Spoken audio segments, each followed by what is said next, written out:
जानेंगे क्या कुछ नजर आ रहा है, लेकिन सबसे पहले स्वागत है भूपेंद्र आपका खबर भारत 360 में।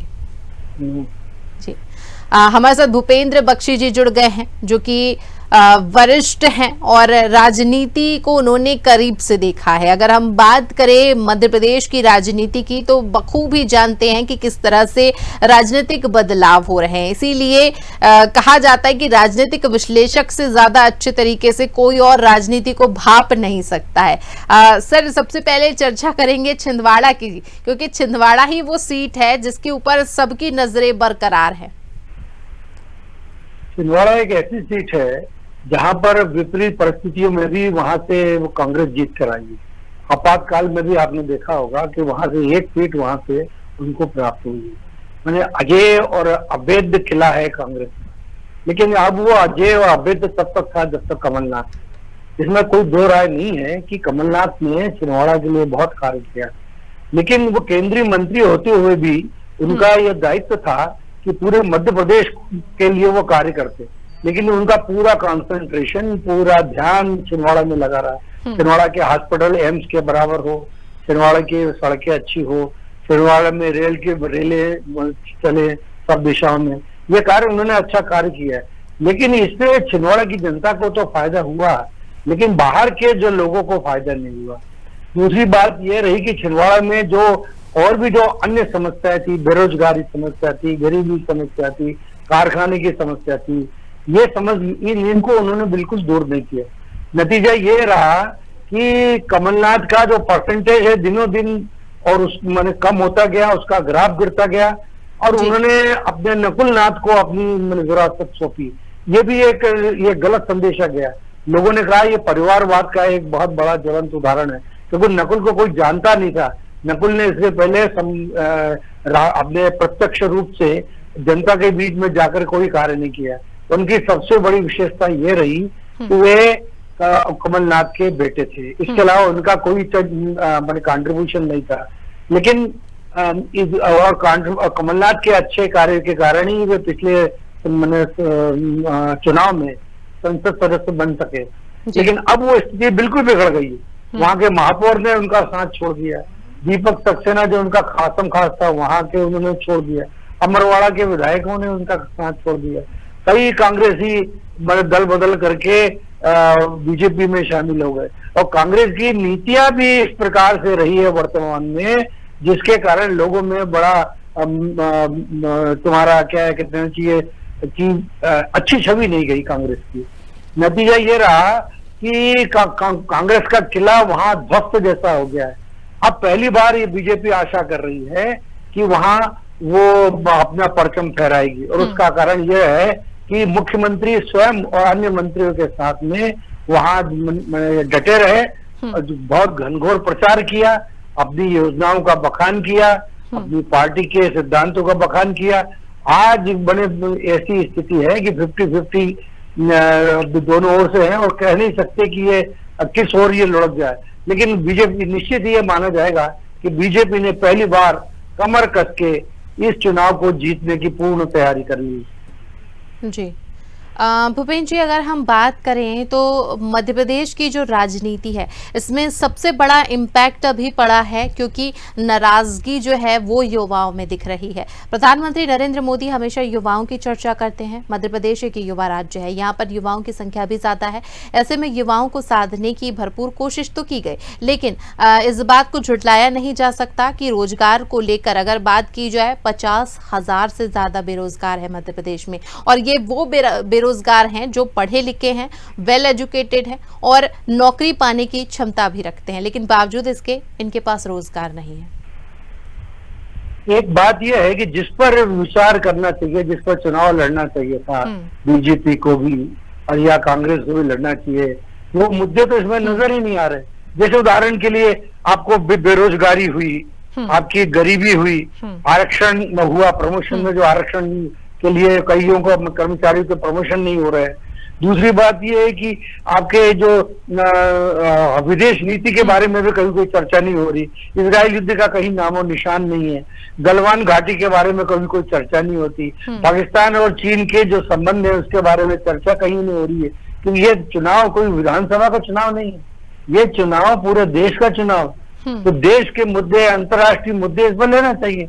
भारत को संयुक्त राष्ट्र संघ में सीट क्यों नहीं मिली, स्थायी सदस्यता क्यों नहीं मिली, हूथी विद्रोहियों ने क्यों मैंने आक्रमण किया, और इसी तरह की कई घटनाएं ऐसी है जिनके बारे में कहीं कोई चर्चा ही नहीं है, और इस चुनाव में कहीं उसका दूर दूर तक नामो निशान नहीं जी। अरे चर्चा हो रही है परिवारवाद की, नक्सलवाद की, रिश्वतखोरी की, भ्रष्टाचार की, ये आपके ये धारा 370 की, आपके ट्रिपल तलाक की, हलाला की, संविधान में संशोधन की, और केजरीवाल का प्रकरण अनावश्यक रूप से उछाल दिया गया है, क्योंकि वह प्रकरण इतना बड़ा नहीं है, लेकिन उसको अनावश्यक रूप से उसको बहुत बड़ी तवज्जो दी गई है, क्योंकि केजरीवाल ने अपने मैंने पूरे सोशल मीडिया को खरीद करके रखा है, और उन्होंने भरपूर बहुत विज्ञापन दिए, जिसके कारण सब जगह समाचार पत्रों में केजरीवाल ही छाए हुए हैं, और उसके बाद भी आईपीएल का कहीं नामो निशान नहीं है, जिसके बारे में चर्चा होनी चाहिए, जिसके बारे में जानकारी होनी चाहिए, जिसके बारे में लोगों को उत्सुकता रहती है, उसके बारे में भी कहीं कोई नहीं। सारे समाचार पत्र में इन ऐसे सनातन धर्म, उसके विरोधियों की, आपके रामनवमी के जुलूस पर पथराव की, यही, और तुम्हारे भाई बंगाल के में वहां पे ये लड़ाइयों की, मैंने वो हिंदुओं की स्थिति की, मुस्लिमों की स्थिति की, ये चर्चा हो रही, जिस पर चर्चा होनी चाहिए संसद का चुनाव, भाई देश का चुनाव है, देश के भविष्य का चुनाव है, उसके बारे में कहीं कोई चर्चा ही नहीं हो रही। एक और बात जो यहाँ पर अगर हम बात करें तो भूपेंद्र जी, कुछ देश के ऐसे मुद्दे जिन्हें उठाना चाहिए था, मेरा ख्याल है शायद मीडिया भी इस चीज से अछूता रहा है, जिस चीज को दिखाना चाहिए था। अगर हम बात करें लद्दाख की, लद्दाख में भी जिस तरीके से हम देख रहे हैं अनशन किया गया, उसका कोई असर नहीं दिखाई दिया। लद्दाख में जमीनें जा रही हैं, उसकी किसी को फिक्र नहीं है। मणिपुर में दहक रहा है मणिपुर।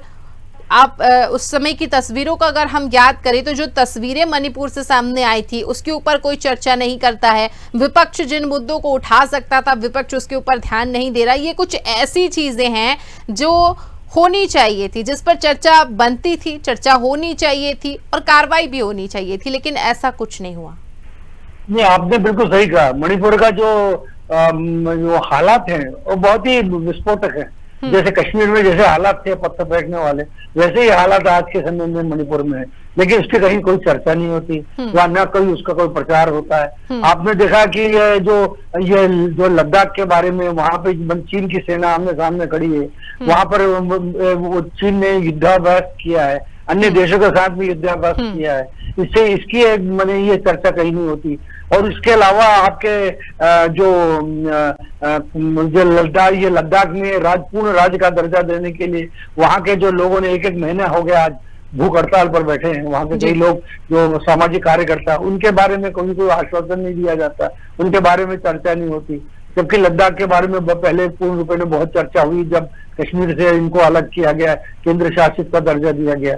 जब ये जो मांगे उनकी जेन्युइन मांगे हैं, उन्होंने ऐसी कोई गलत मांगे नहीं की, अलग राष्ट्र की मांग नहीं की। नहीं, मैंने राष्ट्र से अलग होने के बारे में ये लोग कह रहे हैं, नहीं मणिपुर कह रहा है, मणिपुर भी ऐसी इस तरह से नहीं कह रहे। वहां की जातियों के बारे में जो आग सुलग रही है उनमें, वो न्याय चाहते हैं, वो प्रधानमंत्री के मुख से सुनना चाहते हैं, वो देश के वर्तमान शासक से सुनना चाहते हैं। वहां कम से कम आपने केंद्रीय मंत्रियों की टीम भेजी जानी चाहिए थी कि आपकी क्या मांगे, उनको आश्वासन दिया जाना चाहिए था। उनके बारे में कहीं कोई सूचना ही नहीं है। लेकिन अनावश्यक जो चीजें सोशल मीडिया पे चल रही है, अब पत्र पत्रिका में चल रही है, जिनके ऊपर युद्ध लड़ा जाना चाहिए था, जिनके ऊपर आपको विचार किया जाना चाहिए था, जिनके ऊपर प्रचार करना चाहिए था, जिनके कारण क्या बोलते हैं ये वर्तमान सरकार को घेरने की योजना इनको बनाया जाना चाहिए, वो काम नहीं हो रहा है, अनावश्यक दूसरा कार्य हो रहा है। बिल्कुल, और कहीं ना कहीं चर्चा इस पे होनी चाहिए थी। मेरे साथ हमारे सहयोगी यश भी बने हुए हैं। यश, अगर हम चर्चा करें तो यहाँ पर हम देख रहे हैं कि मध्य प्रदेश की जो राजनीति है ये बदलती रहती है। इसका जो रुख है, इसका जो हवा है वो हमेशा परिवर्तित होती रहती है। तीसरी लहर की तीसरी पार्टी की जरूर गुंजाइश होती है, लेकिन तीसरी पार्टी कुछ कर नहीं पाती है। क्या लगता है यश?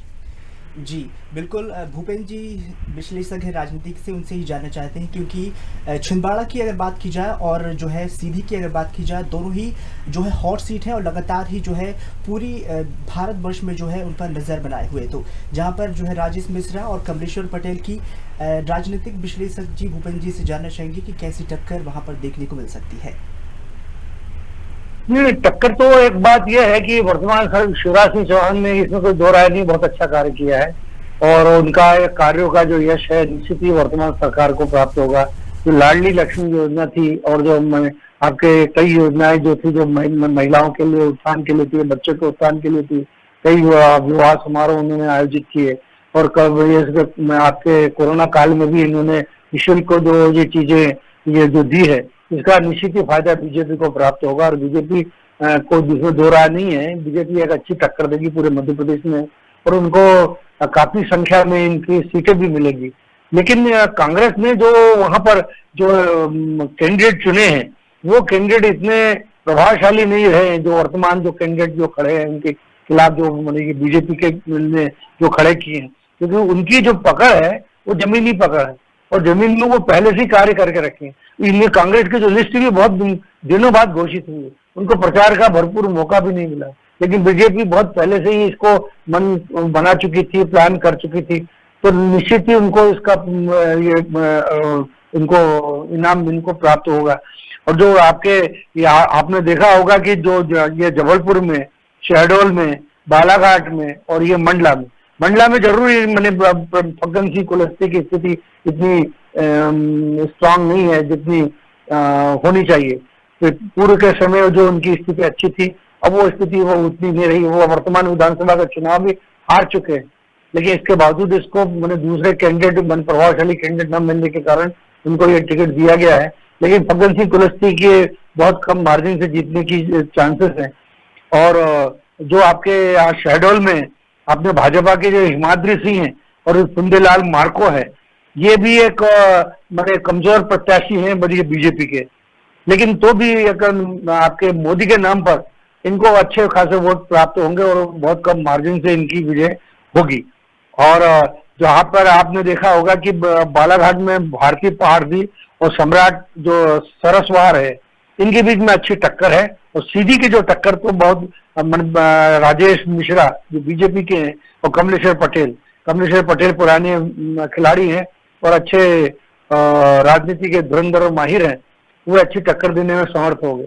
लेकिन तो भी ओवरऑल अगर देखा जाए तो इन 6 सीटों पर केवल अगर ये छिंदवाड़ा का और तुम्हारे मंडला को छोड़ दिया जाए तो 4 सीटों पर तो बीजेपी के विजय निश्चित है। जी, इन 2 सीटों पर मुकाबला देखने लायक है। अपडेट मेरे पास यहाँ पर आ गया, इस पर भी चर्चा कर लेते हैं। अगर बात की जाए सबसे बेहतर प्रतिशत जो रहा है मतदान का, वो रहा है बालाघाट में और सेकंड नंबर पे छिंदवाड़ा रहा है। 3 बजे तक के मतदान प्रतिशत की अगर मैं बात करूं तो बालाघाट में 63.69% मतदान हुआ है, छिंदवाड़ा में 62.57% हुआ और सबसे कम प्रतिशत की अगर हम बात करें तो वो हुआ है सीधी और शहडोल में। शहडोल की अगर बात करें जाए भूपेंद्र जी, तो वहां पर नाराजगी जो है वो जनता में इतनी ज्यादा है कि मतदान का बहिष्कार तक किया गया है वहां पर। नहीं, ये बात जरूर है कि जहां यदि कम प्रतिशत अगर मतदान होता है तो उसमें बीजेपी की निश्चित ही मैंने पराजय की स्थिति निर्मित होती है। और जहां पर मतदान का प्रतिशत बढ़ता है, बीजेपी का प्रतिशत भी बढ़ता है। आप पिछले देखिए, उन्हें 50% से ऊपर उन्होंने पूरे हिंदुस्तान में उन्होंने अपना प्रतिशत लिया है। ये इंडिया के इतिहास में जब से भारतवर्ष बना है तब से इतना मत कभी बीजेपी को प्राप्त नहीं हुआ है और किसी भी सरकार को प्राप्त नहीं हुआ। जबकि कांग्रेस की सरकार थी, उनको भी 41 और 45 के बीच में ही इनका प्रतिशत रहा है, क्योंकि 50% को क्रॉस कभी नहीं किया गया। लेकिन ये अभी वर्तमान में इसका अर्थ यह हुआ कि यदि प्रतिशत बढ़ता है तो वहाँ बीजेपी निश्चित ही सरकार जीतने की स्थिति में आती है। लेकिन प्रतिशत यदि घटता है तो बीजेपी की स्थिति डावाडोल हो जाती है और कह नहीं सकते कि वहां को कौन सा कैंडिडेट कब जीत जाए। अगर बात की जाए भूपेंद्र जी, कांग्रेस तमाम दावे कर रही है, ठीक है। पहला सवाल जो कांग्रेस ने उठाया था वो था किसानों के लिए, किसानों के को दी जाने वाली एमएसपी को लेकर आंदोलन किया गया। उसके बाद में पटवारी भर्ती परीक्षा में जिस तरीके से घोटाला हुआ वो विषय भी उठाया गया। बिजली की बात की जाए, बिजली और पानी ये दो ऐसी चीजें हैं जो मध्य प्रदेश के कई गांव अभी तक इससे वंचित है। ये वो वजह है जिसकी वजह से बहिष्कार किया जा रहा है। वाकई अगर इन मुद्दों को हम देखें तो सरकार बात करती है शिक्षा की, लेकिन अगर गांव में बिजली ही नहीं है तो वहां पर शिक्षा कैसे पहुंचेगी? सड़क की व्यवस्था नहीं है, बच्चे स्कूल कैसे जाएंगे? ये बात आपने सही की, क्योंकि इनके राजनीति का सबसे बड़ा मैंने आपका कहना चाहिए कि वीक पॉइंट बीजेपी का ये रहा कि इन्होंने दूसरे पार्टी से सीखा नहीं। जैसे उदाहरण के लिए मैं आपको बताऊं, तमिलनाडु में अम्मा कैंटीन चलती। अम्मा कैंटीन में वहां पे जो खाना मिलता था 5 रुपए में बहुत अच्छा खाना मिलता था। अब उससे क्या हुआ कि मैंने वहां की जयललिता सरकार वहां पे मैंने जीत गई इसके अम्मा कैंटीन के दम पर। दिल्ली की जो सरकार थी उन्होंने महिलाओं को बसों में मैंने फ्री के टिकट दे दिए, उनको कोई चार्ज नहीं किया। और इसी तरह से उन्होंने बिजली भी वहां पे 200 यूनिट तक बिजली फ्री कर दी गई। पंजाब में भी 200 यूनिट तक की बिजली फ्री कर दी गई। अब 200 से बढ़ाकर वो 300 करने की स्थिति में आ गए। ये सारे जो वादे हैं बड़े अट्रैक्टिव वादे हैं और लुभावने वादे हैं ये, लेकिन मध्य प्रदेश सरकार ने ऐसा कोई कार्य नहीं किया। अब लेकिन कांग्रेस ने एक बात अच्छा कार्य किया है कि एमएसपी को जो उन्होंने भरपूर समर्थन दिया है। यदि वही कार्य बीजेपी को भी करना चाहिए था। दिल्ली में जो किसानों का जो प्रदर्शन है वो एमएसपी के ऊपर ही है। मेन उनका जो कंसंट्रेशन है, मुख्य मांगे उनकी एमएसपी के ऊपर ही है। तो उसके ऊपर तो इन्होंने कोई बात नहीं की। ये एक माइनस पॉइंट है बीजेपी के लिए कि उनके थिंक टैंक को इस बारे में सोचना चाहिए था कि अन्य राज्यों की तरह जिन कारणों से वो जीतते हैं उनको भी यहाँ पर बिजली की भी 200 यूनिट तक की बिजली फ्री देना चाहिए थी। उनको भी क्या स्कूल की शिक्षा में आपको बिजली पानी की व्यवस्था करना चाहिए। जब आप बिजली पानी की व्यवस्था नहीं करोगे तो स्कूल में कंप्यूटर कैसे चलेगा? आपके दुनिया भर के अन्य कार्य कैसे होंगे? देश कैसे तरक्की करेगा? वहाँ के स्कूल कैसे तरक्की करेगा? गांव कैसे तरक्की करेगा? अच्छा, दूसरी बात यह है कि कई पद खाली पड़े हुए हैं शिक्षा विभाग में, तो कई पद खाली पड़े लेकिन उनको भरने की कोई कोशिश नहीं की गई। उनके लिए कोई विज्ञापन जारी नहीं किए गए। इससे लोगों में और युवाओं में बड़ा निराशा का माहौल है और बड़ी उत्तेजना है। अच्छा, जो उन्होंने जो सिलेक्शन भी किए पिछले समय में उन्होंने नियम एन परीक्षा के उपरांत बदल दिए गए। इससे लोगों में बड़ा मैंने आपके ये लोग दुखित हैं, वहाँ के जो टीचर्स दुखित है। उसी तरह की जो पुरानी पेंशन योजना के कारण वहाँ पे हिमाचल प्रदेश में ये लोगों को अच्छे खासे हार ये देखना पड़ा था बीजेपी को। उससे भी उन्होंने कोई सबक नहीं सीखा। पुरानी पेंशन योजना यदि ये लागू करने की यदि ये घोषणा करते, क्योंकि सर्वोच्च न्यायालय में पुरानी पेंशन योजना लागू करने के संबंध में निर्णय दिया जा चुका है, तो उस निर्णय का पालन ही करते और पालन करने की घोषणा यदि करते तो कर्मचारी के बीच में जो निराशा जो बादल छट जाते। और दूसरी बात ये भी रहती कि युवाओं को रोजगार भी मिलता। जो तदर्थ जो शिक्षक थे या तदर्थ जो नियुक्तियां की गई थी, जब आपने विभिन्न विभागों में जो की गई थी, उनको रेगुलर करने के संबंध में भी इन्होंने कोई कार्रवाई नहीं की। इससे में जो युवाओं में बड़ा असंतोष है। पीएससी के एडवर्टीजमेंट नहीं निकलते, कई विभागों के एडवर्टीजमेंट नहीं निकलते, विभागों में पद खाली पड़े हुए हैं। इससे भी युवा में निराशा फैलती है। इनको ये सभी कार्य जब इनको मालूम था कि इलेक्शन समीप है तो इलेक्शन को जीतने हेतु ये सारे कार्रवाई की जानी चाहिए थी। इससे कर्मचारी, अब पेंशनर में भी बड़ी निराशा है। पेंशनर को केंद्र के समान जो वेतनमान जो दिया गया है तो उस दिनांक से नहीं दिया गया जिस दिनांक से केंद्र ने घोषित किया था। तो इससे भी पेंशनरों में भी निराशा है, कर्मचारियों में भी निराशा है, युवाओं में निराशा है। ये निराशाओं को दूर करना चाहिए। केवल मोदी फैक्टर ही के भरोसे ही सब कुछ नहीं करना चाहिए था। लेकिन ये बात मानना पड़ेगी कि मोदी ने बहुत अच्छे कार्य किए हैं और मोदी के कारण ही यदि मैंने बीजेपी को अच्छी खासा बहुमत प्राप्त होगा, सीटें प्राप्त होगी, लेकिन इनके जो लोगों के मन में जो निराशा है वो दूर नहीं होगी।